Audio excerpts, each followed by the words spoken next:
सूरदास जी महाराज निरंतर अपने आराध्य भगवान के दर्शनों के लिए लालायित रहने लगे और बारंबार उनकी कृपा का, उनके अनुग्रह का स्मरण करते हुए उस समय श्री यमुना जी के किनारे गौघाट स्थान पर रहने लगे। श्री सूरदास जी महाराज बड़े अच्छे भक्त तो थे ही, कवि तो थे ही, साथ ही साथ बहुत ऊंची ज्योतिष भी थी।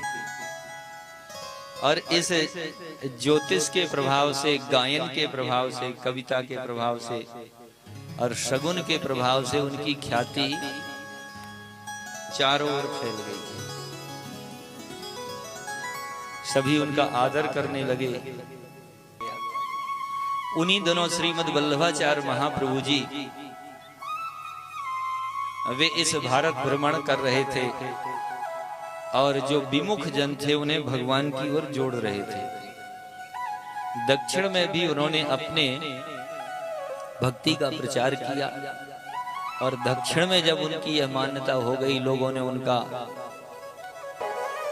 यह चर्चा श्री सूरदास जी महाराज को भी श्रवण करने को मिली और सूरदास जी महाराज उनके दर्शनों की लालसा से यहाँ मथुरा पुनः आते हैं। मथुरा में आकर के श्री वल्लभाचार्य जी महाराज का उन्हें दर्शन होता है। सब लोग श्री वल्लभाचार्य जी के दर्शनों के लिए जा रहे थे।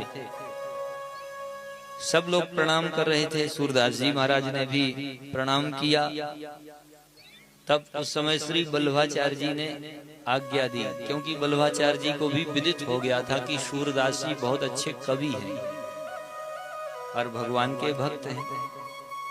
अतः श्री वल्लभाचार्य जी ने कहा कि कुछ सुनाओ ठाकुर जी। तो वो अपने ठाकुर के समक्ष ही गाते हैं और भगवान के अनेक लीला के पद हैं, उन्हीं को गाते हैं। सामान्य जनों जैसा उनका जीवन नहीं होता। उनका जीवन प्रत्येक क्षण भगवान को समर्पित होता है।